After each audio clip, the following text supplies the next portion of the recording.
அனைவருக்கும் வணக்கம். உன் வாழ்க்கையை உயர்த்த இன்னொருவர் வருவார் என்று எதிர்பார்க்காதே. உன் வாழ்க்கையை நீதான் உயர்த்தி கொள்ள வேண்டும் என்று கூறி இன்றைய வகுப்பில் நாம் தொடர்ந்து பார்த்து கொண்டு வருகின்ற த இந்து மேரேஜ் ஆக்ட் 1955 இந்து திருமண சட்டம் 1955 நாம் தொடர்ந்து பார்த்து கொண்டு வருகிறோம். இது என்ன பார்த்தோம் இது வரைக்கும்? இப்போ செக்ஷன் 5லேருந்து பார்ப்போம். செக்ஷன் 5 என்ன? இந்து திருமணத்திற்கு என்னென்ன நிபந்தனைகள் தேவை என்பதை பார்த்தோம். 6 ஒமிட் செய்யப்பட்டிருக்கின்றது. 7 ஆனது அந்த செரமனியை பற்றி பார்த்தோம், சம்பிரதாயங்கள் பற்றி பார்த்தோம். 7A என்பது சீர்திருத்த திருமணம் பற்றியும் அதே போன்று சுயமரியாதை திருமணத்தை பற்றி பார்த்தோம். 8ல் ரிஜிஸ்ட்ரேஷன் பண்ணணுமா வேண்டாமா. 9 ரெஸ்ட்ரிக்ஷன் ஆஃப் கான்ஜுகல் ரைட்ஸ் பார்த்தோம். 10ல் ஜுடிஷியல் செப்பரேஷன் பார்த்தோம். 11ல் வாய்டு எதெல்லாம் செல்லக்கூடாது, அதாவது செல்லத்தக்க அல்ல என்ற மேரேஜ் பற்றி பார்த்தோம். 12ல் வாய்டபுள் தவிர்த்தகு திருமணங்கள் என்ன என்பதை பற்றி பார்த்தோம். பிறகு 13ல் எந்தெந்த கிரவுண்ட்ஸின் அடிப்படையில் விவாகரத்து பெறலாம் என்பதை பார்த்தோம். அப்புறம் 13Aவில் ஆல்டர்னேட்டிவ் ரெமிடிஸ், அந்த விவாகரத்திற்கு வேறு பரிகாரம் என்ன என்பதை பார்த்தோம். அதான் ஜுடிஷியல் செப்பரேஷன் பார்த்தோம். இப்போ பார்க்க இருப்பது என்னவென்று சொன்னால் 13B, அதாவது டைவர்ஸ் பை மியூச்சுவல் கன்சென்ட். இப்போ கணவனும் மனைவியும் இருவருமே ஒன்றாக இணைந்து நாங்கள் வாழவே விரும்பவில்லை, இனிமேல் எங்களால் வாழ முடியாது, நாங்களாக மனமொத்து பிரிகிறோம் என்று இவர்கள் இருவருமே நீதிமன்றத்தின் மாவட்ட நீதிமன்றத்திற்கு வருகை தந்து மனு கொடுத்து அவர்களாக பிரிந்து கொள்ள இந்த 13B என்ன சொல்லுது பார்ப்போம். Subject to provision of this act, இந்த சட்டத்தில் சொல்லப்பட்டிருக்கின்ற அந்த பிரிவுகளுக்கு உட்பட்டு petition for dissolution of marriage by decree of divorce may be presented to the district court by both parties together. இதான் முக்கியம், both parties together, இருவரும் ஒன்றாக இணைந்து. whether marriage solemnized before or after the commencement of the Marriage Laws Amendment Act 1976, இந்த இந்து திருமண அந்த திருத்த சட்டம் 1976 வருவதற்கு முன்னாலே இந்த திருமணம் நடந்திருந்தாலும் அல்லது வந்த பிறகு நடந்திருந்தாலும் இங்கே இருக்கின்ற கணவன் மனைவி இருவருமே ஒன்றாக இணைந்து அவர்கள் வசிக்கின்ற அந்த ஜூரிஸ்டிக்ஷன் சொல்லியிருப்பில்ல, அப்படி சொல்லியிருக்கிற ஏற்கனவே டிஸ்ட்ரிக்ட் கோர்ட்டை எந்த கோர்ட் பார்த்துருக்கோம், அந்த மாவட்ட இதான் உதாரணத்துக்கு மாவட்ட நீதிமன்றம் இருக்குல்ல, இந்த நீதிமன்றத்தில் அவர்கள் எங்களுடைய திருமணத்தை ரத்து செய்யுங்கள், அதாவது நாங்கள், ஏனென்றால் நாங்கள் ஒருவரும் இனிமேலும் சேர்ந்து ஒன்றாக வாழ முடியாது என்ற காரணத்தினால் நாங்களே இருவரும் மனமொத்து பிரிகிறோம், எனவே இதை எங்களுடைய திருமணத்தை ரத்து செய்து கொடுங்கள் என்று என்ன பண்ணாங்க, மாவட்ட நீதிமன்றத்தில் அவர்கள் மனு தாக்கல் செய்தல் வேண்டும் என்று சொல்லுகின்றது. கேபிட்டல் பி ஆனது எப்பொழுது இது சேர்க்கப்பட்டது அல்லது எப்பொழுது இருந்து நடைமுறைக்கு வந்தது? 1955 இந்த சட்டம் வந்த போது இல்லை என்றால் எப்போ? 1976 மேரேஜ் லாஸ் அமெண்ட்மெண்ட் ஆக்ட் வந்த பிறகு வந்தது. எப்போ? With effect from 27/5/1976. சரி, இப்போ அடுத்த கேள்வி என்னவென்றால், இவ்வாறு இருக்கணும்னு பார்த்தோம், இந்த கணவனும் மனைவியும் இருவரும் ஒத்திசைவாக இந்த மாவட்ட அமர்வு நீதிமன்றத்தில் நாங்கள் இருவரும் மனமொத்து பிரிகிறோம் அப்படின்னு பெட்டிஷன் போட்டாங்களே, அப்போ எந்தெந்த சூழ்நிலை பெட்டிஷன் போடலாம், எப்போ பெட்டிஷன் போடலாம், அதற்கான கால அளவு என்ன? இதான் கேள்வி. பதில் என்ன? they have been living separately for a period of 1 year or more. திருமணம் உதாரணத்துக்கு 2023 ஜனவரியில் திருமணம் நடந்திருந்தால் என்ன பண்ணலாம், அந்த திருமணம் நடந்த பிறகு ஓராண்டுக்குள் போட முடியாது, அதை நம்ம நெக்ஸ்ட் செக்ஷன் 14 பார்க்க போகிறோம். அப்போது அந்த ஓராண்டு வரை அவர்கள் தனித்தனியாக பிரிந்து வாழ்ந்திருக்க வேண்டும், அல்லது ஓராண்டுக்கு மேலாக பிரிந்து வாழ்ந்திருந்தால்தான் இந்த மனுவை போட முடியும். ஒன்று. அடுத்து என்ன? they have not been able to live together. அந்த ஓராண்டு இருந்தாங்க அல்லது ஓராண்டுக்கு மேலே இருந்தாங்கல்ல, அந்த காலத்தில் இவர்கள் இருவராலும் ஒன்றாக சேர்ந்து வாழ முடிவே இல்லை, வாய்ப்பே இல்லை, ஒருத்தர் பேசிக்கவே இல்லை, ஒருத்தர் எந்த உறவும் வைத்துக் கொள்ளவில்லை. அவர்களுக்குள் எந்த விதமான அந்த திருமண பந்தமும் இல்லை லயபிலிட்டியோ அந்த என்ன சொல்லுவோம் அவர்களுக்கான கணவனுக்கான மனைவியுடைய கடமையோ அல்லது மனைவி கணவனுக்கான கடமை எந்த விதையும் செய்யாமல் இருக்கின்ற போது அப்படின்னா அர்த்தம் அவர்களால் சேர்ந்து வாழ முடியாது என்ற நிலை இருக்கின்ற போது that they have mutually agreed that the marriage should be dissolved. அப்பதான் முடிவுக்கு வராங்க, ரெண்டு பேரும் பேசிக்கிறாங்க. இனிமேல் அதாவது இவ்வளவு ஒரு வருஷம் ஆச்சு, ஒரு வருஷம் மேலே ஆகிப்போச்சு, நமக்குள்ள எந்த விதமான பேச்சுவார்த்தையும் இல்லை. அப்போ உங்கள் வாழ்க்கை உங்களோட போயிடுச்சு, என்னுடைய வாழ்க்கை எப்படி இருக்குது, அதனால இனிமேலும் நாம் தொடர்ந்து இந்த திருமண பதத்தை தொடர வேண்டாம். நீதிமன்றத்தில் மாவட்ட நீதிமன்றத்தை நாடி நாம் தனித்தனியாக பிரிந்து விட்டு நம்ம அவங்க இஷ்டமாக வாழ்ந்து விடுவோம் என்று முடிவெடுத்த பிறகு என்ன பண்ணோம், ஜாயின்ட் டுகெதர் தான். அப்படின்னா அர்த்தம் இவர் கணவர் சொல்கிறார், நான் மனைவியோட வாழலைங்க, பெட்டிஷன் போட்டு எனக்கு 13B போட முடியுமானா முடியாது. இல்லை மனைவி மாத்திரம் 13B போட முடியுமானா முடியாது. நல்லா புரிஞ்சுங்க, 13B என்பது கணவனும் மனைவியும் இருவரும் ஒத்திசைந்து மனம் ஒத்துக்கொண்டு இருவரும் இணையாக அல்லது ஒன்று சேர்ந்து ஜாயின்ட் டுகெதர் அந்த மனுவினை தாக்கல் செய்ய வேண்டும் என்று சொல்லுகின்றது. இதுதான் 13Bக்கான எந்த சூழலில் எப்பொழுது என்று சொல்கிறது. இப்போ இன்னொரு விஷயம் இதில் என்னன்னா, பிசிக்கல் செப்பரேஷன், கன்ஸ்ட்ரக்டிவ் செப்பரேஷன். இப்போ ஒரு கேள்வி கேட்குறாங்க உங்களை, இப்போ இந்த 13Bக்கு இந்த கணவனும் மனைவியும் ஓராண்டு பிரிந்திருக்க வேணும்னு சொல்றாங்கல்ல, அல்லது அதற்கு மேலே பிரிந்திருக்க வேண்டும் சொல்றாங்கல்ல, அப்போ தனித்தனி ஊரில் இல்லை தனித்தனி வீட்டில் தான் பிரிந்திருக்க வேண்டுமா, இல்லை ஒரே வீட்டில் பிரிந்திருந்தா கூட இந்த 13B பெட்டிஷன் போடலாமா? இதுதான் கேள்வி. ஒரே வீட்டில் வாழ்கிறாங்க கணவன் மனைவியும், அப்போது நீதிமன்றத்துக்கு பெட்டிஷன் போடுறாங்க. நீங்கள் இப்போ சிவில் ஜட்ஜ் ஆகினீங்க, பிறகு இப்போ ஃபேமிலி கோர்ட் நீதிபதி ஆகிட்டீங்க. என்னங்க உங்களுக்கு தனித்தனியாக ஒரே வீட்டில் தான் வசிக்கிறீங்க, இந்த petition not entertained or not maintainable சொல்லுவீங்களா, இல்லை எஸ் மெயின்டனபிள் அப்படின்னு சொல்லுவீங்களா? அது எப்படி என்றால் இங்கே பாருங்கள், இது அதாவது பிசிக்கல் செப்பரேஷன். என்ன, இது கணவன் இது மனைவி பிரிஞ்சிட்டாங்க, திருமணம் ஆச்சு, ஒத்து வரல, பிரிஞ்சு என்ன பண்ணுறாங்க, அந்த அம்மா ஒரு வீட்டில் வராங்க, இவர் ஒரு வீட்டில் வராரு, இல்லை இந்த அம்மா ஒரு ஊரில் இருக்காங்க, இந்த அம்மா திருவள்ளூர் இருக்காங்க, அவங்க செவ்வாய்பேட்டில் இருக்காங்க. அப்போ இந்த மாதிரி பிசிக்கலாகவே உடல் ரீதியாக தனித்தனியாக அவர்கள் பிரிந்து வாழ்கிறார்கள், வேறு இடங்களில் வாழ்கிறார்கள். சரி, அடுத்து என்ன, கன்ஸ்ட்ரக்டிவ் செப்பரேஷன் அர்த்தம் ஒரே வீட்டில் பாருங்க, ஒரே வீட்டில் வாழ்கிறாங்க, மனைவிக்கு இந்த ரூமில் வாழ்கிறாங்க, கணவன் இந்த ரூமில் வாழ்கிறாரு, ஒரே வாசல் தான், போகிறாங்க உள்ளே போகிறாங்க, இவர் இங்கே தங்குறாரு, எல்லாம் பார்த்துக்கிறாரு, இந்த அம்மா இங்கே போகிறாங்க, இங்கே தங்குறாங்க. தினந்தோறும் அந்த ஒரே வீட்டில் மனைவி தன் அறையில் போயிடுறாங்க, கணவன் தன் அறையில் போயிடுறாரு, அவர் தனியாக சாப்பாடு செய்கிறாரு, இந்த அம்மா தனியாக சாப்பிட்றாங்க. இருவருக்குமான அந்த மேரிட்டல் ஆப்ளிகேஷன் எதுவுமே இல்லை. கணவன் மனைவிக்கிடையே எந்த விதமான பேச்சுவார்த்தையும் கிடையாது. கணவனுக்கான கடமையை மனைவி செய்வதில்லை, மனைவிக்கான கடமையை யார் செய்வதில்லை, கணவன் செய்வதில்லை. இவர்களுக்கு இருவருக்குமான எந்த விதமான அந்த தாம்பத்தியமும் நடைபெறவில்லை.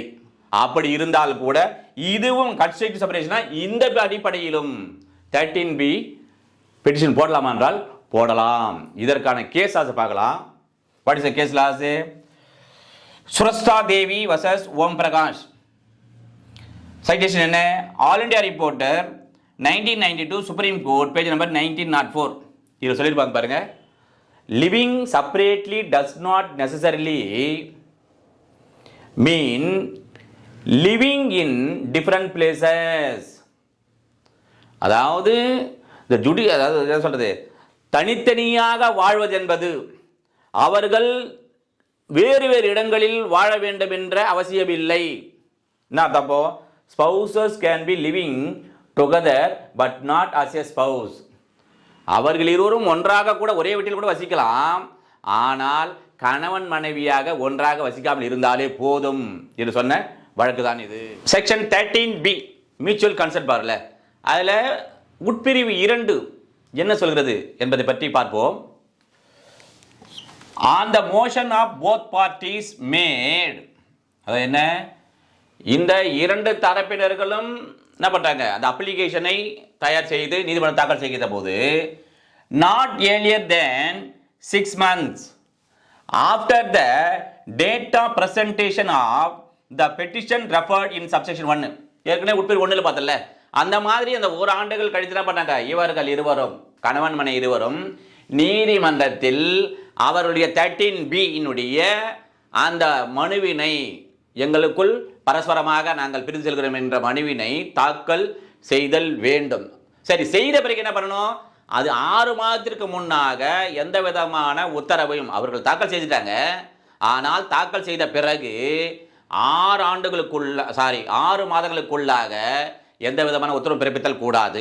சரி, அண்ட் மேலும் not 18 months after the set date. சரி, இப்போ திருமணம் ஆகிவிட்டது. திருமணமான பிறகு என்ன பண்ணணும்? டோட்டலாக 18 மாதத்திற்கு முன்பாக அந்த திருமணம் என்ன பண்ண அவருக்குள்ள இருந்த கணவன் மனைவி என்ற உறவை ரத்து செய்து உத்தரவு பிறப்பித்தல் கூடாதுன்னு சொல்றாங்க. இப்போ நம்ம ஒரு டயக்ராம் மூலமாக ஈஸியாக புரியணும் பாருங்களேன். இப்போ இவர்கள் இருவருக்காங்க, கணவன் மனைவி, திருமணம் நடக்குது. என்னைக்கு? ஃபார் எக்ஸாம்பிளுக்கு 21 March 22 எக்ஸாம், அதாவது திருமணம் நடக்குது. பிறகு ஓராண்டு வரைக்கும் ஆஸ் பர் செக்ஷன் 1 படி ஓராண்டு வரைக்கும் அவங்க என்ன பண்ணுறது? பெட்டிஷனே இந்த நீதிமன்றத்தில் விவகாரத்தை கேட்டு தாக்கல் செய்ய கூடாதுன்னு சொல்லுது. அப்போ என்ன அர்த்தம்? 20/3/2023 வரைக்கும் எந்த விதமான மனுவும் இல்லை. இந்த பீரியட் ஆஃப் 12 months ஞாபகம் வச்சுங்க. Period of 12 months. ஓகேவா? No petition. அடுத்த படம் இங்க தாக்கல் பண்ணிவிட்டார்கள். அதாவது இங்க முடிஞ்சிச்சு. ஒரு 20% ஆரம்பிக்கும். 20% மார்ச்ல இருந்து 6 மாதம் வரைக்கும் என்ன இருக்குது? செப்டம்பர் 2023 வரைக்கும் நீதிமன்றத்தில் இந்த நீதிமன்றம் மனுவை பெற்றுக்கொண்ட பிறகு கூட எந்த உத்தரவும் பிறப்பிக்க கூடாது. அப்போ இது ஒரு 6 months ஆயிடுச்சு. அப்போ டோட்டலா நான் சொல்றாங்க 12 months பிளஸ் 6 months 18 months முன்னதாக இந்த 13B படி மனு தாக்கல் நீதிமன்றத்தில் செய்தால் கூட எந்த உத்தரவும் பிறப்பித்தல் கூடாது என்று சொல்கிறது. சரி, இது ஓகே. இப்போ அடுத்த क्वेश्चन பாருங்க. when the court shall pass a decree for divorce declaring the marriage to be dissolved with effect from the date of decree. நீதிமன்றமானது இவ்வாறு இவர்கள் கொடுத்த மனுவினை பெற்றுக்கொண்டு இந்த இவர்களுக்கிடையே நடைபெற்ற திருமணமானது இது டிசால்வ் செய்யப்படுது என்று உத்தரவினை எந்த தேதியிலிருந்து பிறப்பித்தல் வேண்டும் என்று சொன்னால், இப்போ அந்த உத்தரவை பிறப்பதற்கு முன்னாலே எதையெல்லாம் இந்த நீதிமன்றமானது கருத்தில் எடுத்துக்கொள்ள வேண்டும் என்று சொன்னால், petition not withdrawn in the mean time. இந்த மீன் டைம் என்ன? இப்போ ஒரு பெட்டிஷன் பண்ண இந்த 1 வருஷம் வரைக்கும் பிரிந்திருக்கிறாங்க. பிறகு 1 வருஷத்துக்கு அப்புறம் பெட்டிஷன் போடுறாங்க. இந்த 6 மாதம் இருக்குது. என்ன பண்ணுறாங்க? இவர்கள் திருமணம் நடந்த பிறகு இவர்கள் பண்ணுறாங்க, நீதிமன்றத்தில் பெட்டிஷன் போட்ட பிறகு இவங்க 2 பேரும் நாம ஏன் பரஸ்பரமாக பிரிந்து கணவன் மனைவியாக இருந்து பிரிந்து செல்ல வேண்டும், நம்ம சேர்ந்து வாழலாமே என்று மனமாறி அவர்கள் அந்த பெட்டிஷனை எங்க போட்ட பெட்டிஷனை அதை திரும்ப பெறாமல் இருத்தல் வேண்டும். Not withdrawn. சரி, அப்புறம் என்ன? Court on being satisfied after hearing the parties. இன்னொரு என்ன? இப்படி போட்ட பிறகு வித்ட்ராவும் பண்ணலை. அப்போ என்ன பண்ணணும்? வித்ட்ரா பண்ணாத நீதிமன்றமானது இந்த கணவனையும் மனைவியும் என்ன பண்ணும்? கூப்பிட்டு கணவனை கூப்பிடுறாங்க. இந்த பாக்ஸ் வராரு, அவர் விசாரிக்கிறாங்க. ஹியரிங் பார்ட்டிஸ் அந்த தரப்பினர்களை விசாரணை செய்தல். என்ன சொல்றாங்க? ஏங்க இனிமேல் உங்களால் வாழவே முடியாதுங்க. திருமணம் பண்ணிட்டீங்களா? திருமணம் பண்ணிட்டோம். அந்த மீடியேஷன் பண்ணிங்களா? சொன்னாங்க. மீடியேஷன் உங்களால் சேர்ந்து வாழ முடியலங்க. சரி, உங்கள் மனைவிக்கு சேர வேண்டிய எல்லாவற்றையும் கொடுத்துட்டீங்களா? கொடுத்துட்டேன். என்ன செட்டில்மெண்ட் பேசுறீங்க? 5 லட்சம் நான் நிரந்தரமாக ஒரு ஜீவனாம்சம் கொடுப்பதாக ஒத்துக்கொண்டேன். அப்படியா? சரி, ஓகே. அடுத்து மனைவி கூப்பிட்றாங்க. மனைவி போகிறாங்க. ஏம்மா, உங்கள் கணவரோட நீ சமரசமாக பிரிஞ்சு போறியா? வாழ முடியாது. உங்களுக்குள்ள எந்த விதமான அந்த கொடுக்கல் வாங்கல் இல்லையா? இல்லை. உனக்கு கொடுத்த சீதனா ப்ராப்பர்ட்டிலாம் வாங்கிட்டீங்களா? எல்லா ப்ராப்பர்ட்டி வாங்கிட்டீங்க. இப்போ எதுவும் கொடுக்க வேண்டியது இல்லை. இப்போ 5 லட்சம் கொடுத்துன்னு சொல்லியிருக்காரு. அதை நீங்கள் வாங்கிட்டீங்களாண்ணா? வாங்கிட்டேங்க. 5 லட்சம் எப்படி கொடுத்தாரு? கேஷாக கொடுத்தாரா இல்லை டிடி கொடுத்தாருமா? சரி, வாங்கிட்டேன். அப்போது இது மேல் சேர முடியாது. சரி, இப்படி என்று இரு தரப்பினரையும் இந்த ஃபேமிலி கோர்ட், உதாரணத்துக்கு திருவள்ளூர் இருக்கின்ற நீதிபதி அவர்கள் விசாரணை செய்த பிறகு என்ன பண்ணுறாங்க? பீயிங் சாட்டிஸ்ஃபைட் தான் முக்கியமானது. சரி, அந்த நீதிமன்றமானது நீதிபதியானவர் இவர்களை விசாரணை செய்த பிறகு மனநிறைவு, தமிழ் எழுதிங்கன்னா டிரான்ஸ்லேட் யூஸ் ஆகும். சாட்டிஸ்ஃபைட்னா மனநிறைவு அல்லது உளநிறைவு கொண்ட பிறகு, உளநிறைவு கொண்டுச்சுன்னு சொன்னா என்ன பண்ணலாம்? அப்போ அந்த பெட்டிஷனை டிஸ்போஸ் செய்யலாம். அண்ட் மேலும் after making such enquiry as it things fit, இவ்வாறு பரிசீலனை செய்தாங்கல்ல, பரிசீலனை செய்த பிறகு இதை சொல்வதெல்லாம் உகந்ததான் என்று, அதாவது ஃபிட்னானது உகந்தது என்று அல்லது தகுந்தது என்று நீதிமன்றம் கருதுகின்ற போது that a marriage has been solemnized and that the averments in the petition are true. அதாவது பெட்டிஷன் போட்டாங்கல்ல, அந்த மனுவில் கண்டுள்ள அனைத்து அவர்மெண்ட்ஸும் உண்மையானது என்றும், அதே போன்று இந்த மேரேஜில் என்னென்ன நடைபெற்றது இது எல்லாமே பார்க்குறாங்க, இது உண்மைதான் என்று உளநிறைவு அடைந்த பிறகு அந்த நீதிமன்றமானது இவர்களுடைய திருமணத்தை என்ன பண்ணாங்க, ரத்து செய்து இந்த உத்தரவினை பிறப்பிக்கலாம். அடுத்து இப்போ இந்த வழக்க பாருங்க, அனில்குமார் ஜெயின் வர்சஸ் மாயா ஜெயின். சைட்டேஷன் என்ன? 2009 volume 10 Supreme Court cases, page number 415.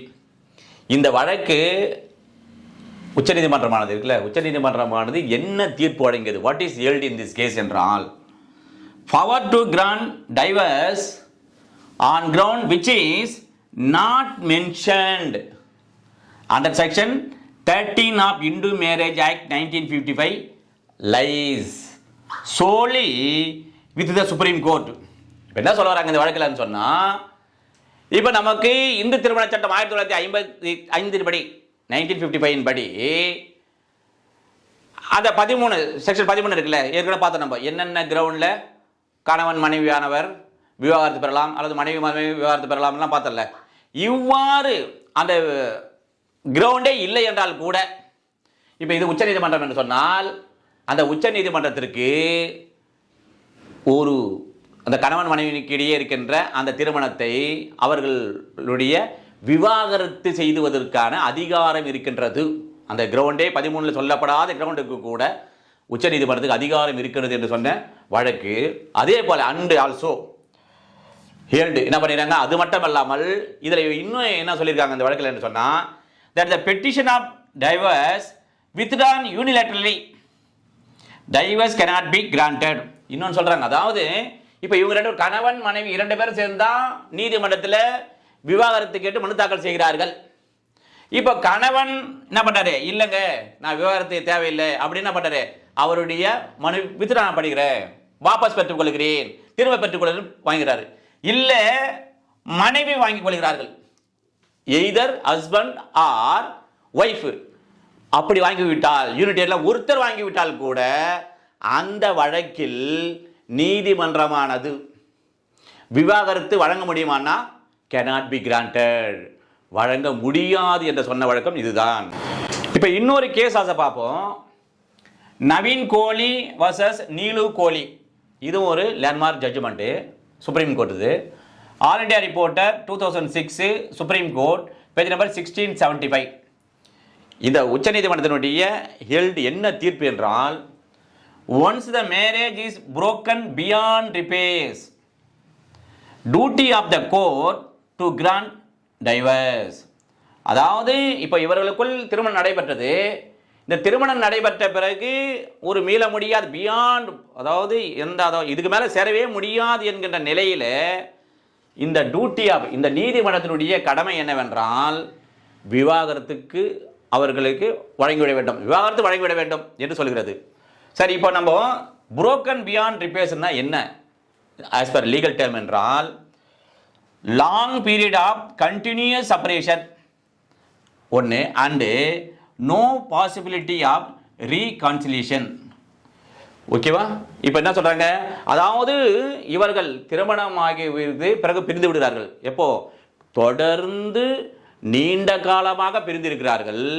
அதே மாதிரி மீண்டும் அவர்கள் சேருவதற்கு எந்த விதமான வாய்ப்பே இல்லாத சூழ்நிலை இருக்கிறது தான் இது இந்த புரோக்கன் பியாண்ட் ரிப்பேர்ஸ்.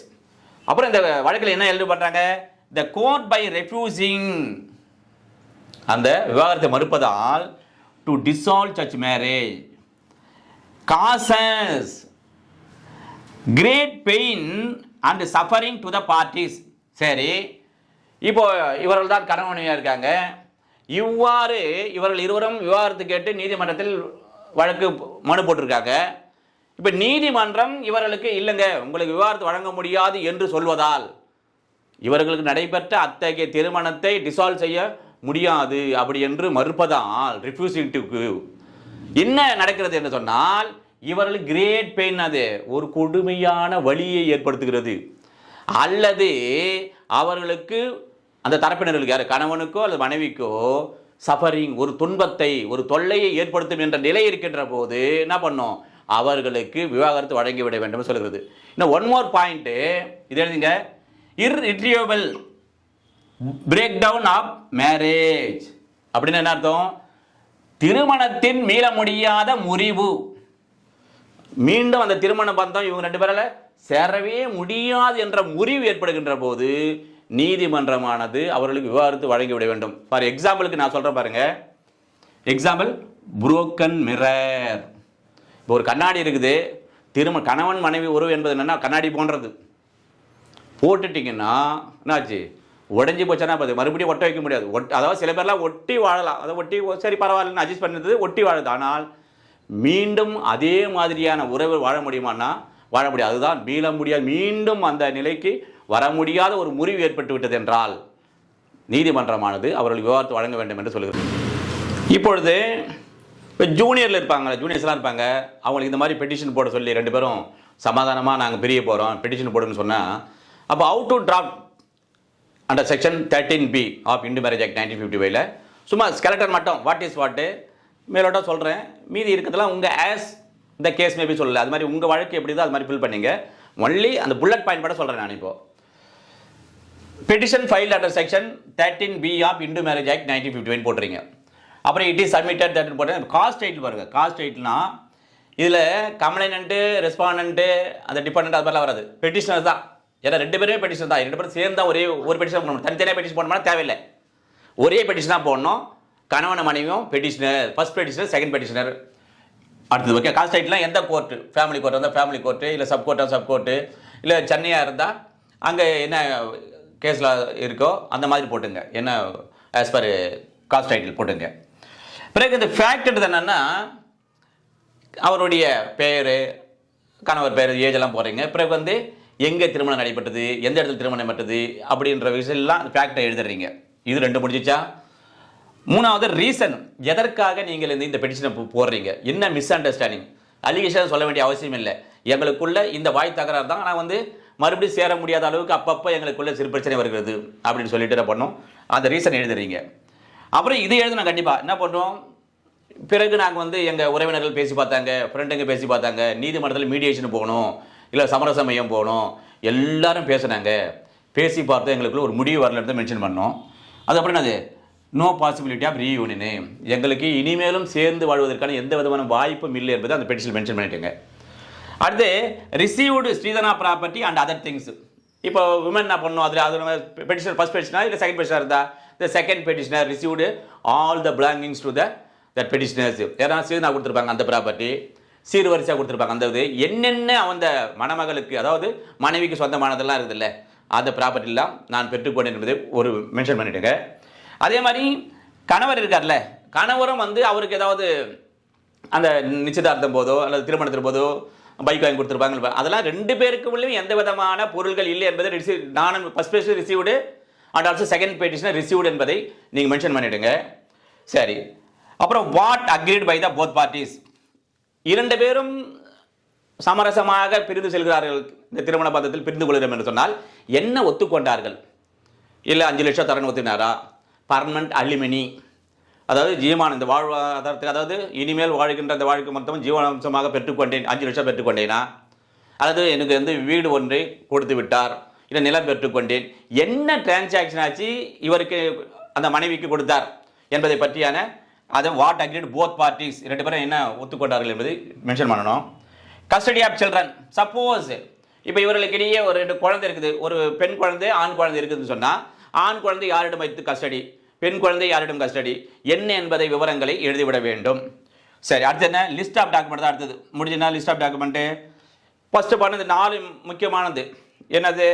அப்புறம் லிஸ்ட் ஆஃப் டாக்குமெண்ட் இது போட்டுருங்க. Filed under section under order 7 rule 14(1) of CPC 1998. இப்போ முக்கியமாக இந்த 4 தான் இருக்குது. என்ன இருக்கும், ஒன்று வந்து பார்த்தீங்கன்னா மேரேஜ் இன்விடேஷன் இருக்கும், 2வது ஃபோட்டோ, 3வது Aadhaar card, first petition second petitioner. இங்கே வந்து ஒரிஜினல் ஜெராக்ஷன் போட்டுருங்க. அடுத்தது பண்ணுங்க, கவுன்சில் பார்த்தா பெட்டிஷனர்ஸ், இவர்களுக்கெல்லாம் ஆஜராகின்ற வழக்கறிஞர் யாருன்னு போட்டுருங்க. 2 பேர் இருப்பாங்க, 2 பெட்டிஷன், ஃபர்ஸ்ட் பெட்டிஷன் செகண்ட் 2 பேர் இதுலேயே. இங்கே பெட்டிஷனர்ஸ் 2 பேருக்கும் ஒரே பெட்டிஷன் தான், ஃபர்ஸ்ட் பெட்டிஷன் செகண்ட் 2 கைது போட்டுறாங்க. அப்புறம் வெரிஃபிகேஷன் சொல்லுவாங்க. வெரிஃபிகேஷன் அது நான் மேலே சொல்லப்பட்டுள்ள அனைத்தும் உண்மைதான், உண்மைக்கு மாறாக எதுவும் இல்லை அப்படின்னு சொல்லப்பட்டாங்க. போட்டுட்டு அங்கே டேட் போட்டுறீங்க. அதுக்கப்புறமா சிக்னேச்சர் கையெழுத்து போடணும். யார் பெட்டிஷனர் கையெழுத்து போட்டு எடுக்கிறது. இதுதான் இவ்வாறாக, இது வந்து சும்மா கரெக்டாக சொல்கிறேன், ஒரு ஜூனியர்ஸாக இருந்தாங்கன்னா எல்லாருக்கும் இல்லை. இவ்வாறு ஃபைல் செய்து நாம் நீதிமன்றத்தில் இந்த 13B-யில் நாம் மியூச்சுவல் கன்சர்ன் டைவர்ஸை வாங்கலாம். இப்போ என்ன சொல்கிறீங்க, நீங்கள் என்ன கேட்குறீங்க அப்படின்னு மைண்ட் வாய்ஸ் எனக்கு கேட்ச் ஆயிடுச்சு. சார், பேசியே சுமூகமாக பிரிவதற்கு இவ்வளோ வசதிகள் வாய்ப்புகள் இருக்கும்போது பேசியே சேர்வதற்கு எதுவும் வாய்ப்பு இல்லையா சார் அப்படின்னா இருக்குது. எல்லாம் வித்தின் யூ. கணவன் மனைவியாக இருக்கின்ற உங்களுக்குள்ளே இருக்கின்றது. அது ஒரு ஈகோ, நான் என்ற அகந்தையால் அது வந்து நம்ம போய் பேசணுமா அல்லது நம்ம வந்து விட்டு கொடுக்கணுமா என்ற அந்த ஈகோ தான் உங்களை தடுக்கிறது. அதற்கு ஒரே வார்த்தையில் சொல்கிறேன், என் கோன்குனார் சொன்ன வார்த்தை தான், விட்டு கொடுங்கள். அதே போன்றே இறைவனின் மொழியான மௌன மொழியை கடைபிடியுங்கள். உதாரணத்துக்கு இப்போ கணவர் வந்து மனைவியை திட்டுகிறார், அப்போ என்ன பண்ணோம், மனைவி வந்து மௌன மொழி, அதான் இறைவன் மொழியான மௌனமாக இருந்து விட வேண்டும். அப்போ என்ன பண்ணார், திட்டினவர் அப்புறம் சாரிம்மா நான் கோவத்தில் திட்டான்வார். சரி, அதே மாதிரி என்ன பண்ண, மனைவி கணவனை திட்டுறாங்க, அப்போது கணவன் என்ன பண்ணணும், இறைவன் மொழி மௌனமாக இருந்துடணும். அப்புறம் அவங்களே சொல்லுவாங்க, சாரிங்க உங்களை நான் திட்டிட்ட கோவத்தில்னுவாங்க. அப்புறம் 2 பேர் பேசி, சரிங்க இனிமேல் இது மாதிரி தவறு பண்ணால் பார்த்துப்போம், இனிமேல் நம்ம எப்போ சண்டை போடக்கூடாதுங்க அப்படின்னு பேசியே அவர்கள் இணைந்து விடுவார்கள். இதுதான் தாரக மந்திரம். ஒன்றாக திருமண வாழ்வில் எப்பொழுதும் நீதிமன்றத்தில் நாடாமல் விவாகரத்து பெறாமல் வாழ்வதற்கு இதுவே எளிய வழிமுறை என்று கூறி அடுத்த சந்திப்போம். நன்றி, வணக்கம்.